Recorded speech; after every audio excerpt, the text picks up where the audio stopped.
Welcome to The Explainer. Today, we are tackling, well, maybe the biggest question there is. How does it all end? The universe, I mean.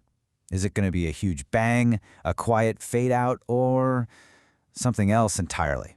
And this whole thing kicks off with genuine curiosity. Take this question from Reddit. It's from a 14-year-old who's getting into astrophysics. And they're asking about these big, competing ideas for how everything could end. So yeah, let's dive right into the science of the cosmic endgame. All right, so to really get this, you have to picture a massive, universe-sized tug of war. Seriously. In one corner, you've got gravity. It's the ultimate contractor, always trying to pull everything back together. Galaxies, stars, all of it. But in the other corner, there's this mysterious, invisible force we call dark energy. It's the exact opposite. It's constantly pushing, trying to expand everything and drive it all apart. And believe it or not, whoever wins this epic battle, well, that decides everything. So let's look at the first scenario. This is the old-school champion, the classic contender. It's called the Big Crunch. So the idea with the Big Crunch is pretty straightforward. Gravity wins. It's as simple as that. The expansion of the universe, which has been going on for billions of years, would start to slow down. Then it would stop, and then it would actually reverse. Everything would come rushing back together, collapsing into this incredibly hot, dense point, a singularity. Kind of like rewinding the Big Bang all the way back to the beginning. And for a really long time, this was the top theory. It just made intuitive sense, right? Scientists thought of the universe like a ball you toss up in the air. It goes up, sure, but eventually gravity's going to win, and it's got to come back down. Simple. So that begs the question, right? If it's such a simple idea, why don't most scientists think the Big Crunch is our likely fate anymore? Well, it's because in the late 90s, astronomers found something that just blew everyone's minds. They were looking at distant supernovae to measure how much the expansion was slowing down. But it wasn't. It was speeding up. The expansion is accelerating. That means dark energy isn't just winning that tug of war, it's absolutely dominating.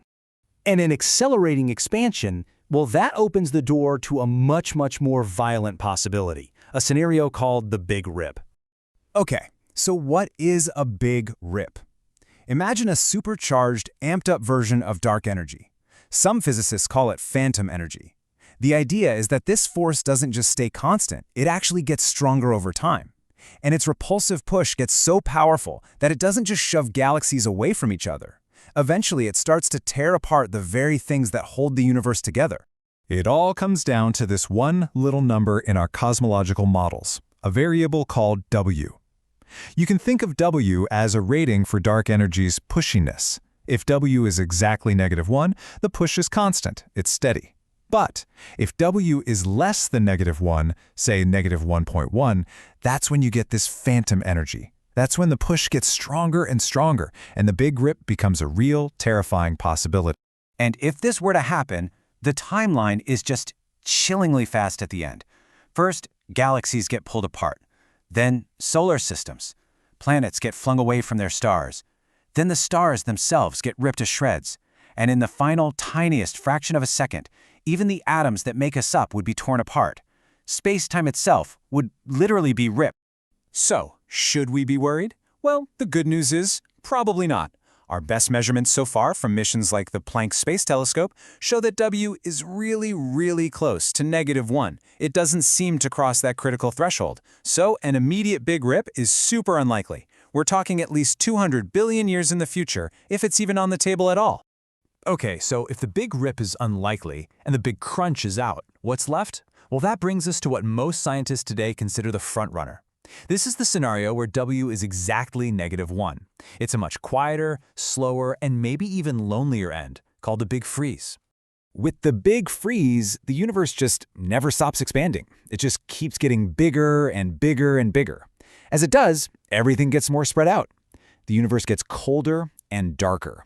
Eventually, after an unimaginable amount of time, it reaches this state of what physicists call maximum entropy. Basically, everything is the same temperature, just a fraction of a degree above absolute zero. And when there's no temperature difference, no energy can flow. No work can be done, no life, no stars, nothing. It's often called heat death, the ultimate fade to black. And here's the key thing. This scenario, the Big Freeze, lines up perfectly with what we see right now. It matches our observations of an accelerating universe, and it fits perfectly if that W value is exactly -1. It's kind of the simplest explanation that works with the data we have. No weird, new physics required. The timeline here, though, it's just mind-boggling. We're living in what's called the stelliferous era, the era of stars. But that's just the first chapter. After that comes the degenerate era, where only the dead remnants of stars are left. Then the black hole era, where pretty much only black holes remain. And finally, the dark era, an eternity of cold and emptiness after even the black holes themselves have evaporated away. And just to put that timescale into perspective, the end of our current cozy star-filled era, that's about 100 trillion years from now. I mean, that's almost 7,000 times the entire current age of the universe. That's how long it'll take for all the gas needed to make new stars to finally run out. Okay, but wait, there's one more. A true wild card. A scenario that, unlike all the others, doesn't have a timeline billions of years away. It could happen literally at any second, without a single shred of warning. It's called the Big Slurp. This one comes straight out of the weird world of quantum physics. The idea is that the very fabric of our universe might not be in its most stable state. Think of it like a ball resting in a little dip on a hillside. It's stable for now, right? But it's not at the bottom of the valley. Physicists call this a false vacuum. Our universe could be in one of these false vacuums. And here's the scary part. All it would take is one tiny random quantum fluctuation to nudge that ball out of its dip. It's a quantum process called tunneling. If that happens somewhere in the universe, it could tip our whole reality over the edge into that deeper, true vacuum state. And that would kick off a chain reaction of absolute cosmic catastrophe. What would happen is a bubble of this new true vacuum would pop into existence and expand outward at the speed of light. Inside that bubble, the laws of physics as we know them would just be gone, replaced. So as this bubble expands, everything it touches, you, me, the Earth, the entire galaxy is instantly, utterly destroyed and rewritten. And that's what makes it so terrifying. If a bubble like this started forming on, say, the other side of our galaxy, would we see it coming? The answer is no, absolutely not. Because the bubble wall expands at the speed of light, we would get zero warning. The information that it's coming arrives at the exact same moment the destruction does. 1 second you're here, the next you're not. It's just, oh. So, let's pull it all together. When we look at all the evidence, the most likely scenario seems to be the Big Freeze, a long, slow fade into darkness.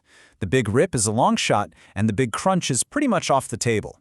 But the Big Slurp, well, that's the terrifying wild card, the one we can't predict.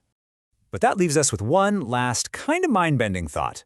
After a Google of years, that's a 1 with 100 zeros, in the cold, dark, empty void left by the Big Freeze, could another random quantum fluke in that nothingness spark a new Big Bang? Some theories, like the Big Bounce, suggest it's possible. So maybe, just maybe, on the grandest cosmic timescale imaginable, the end isn't really the end at all, but just the setup for the next beginning.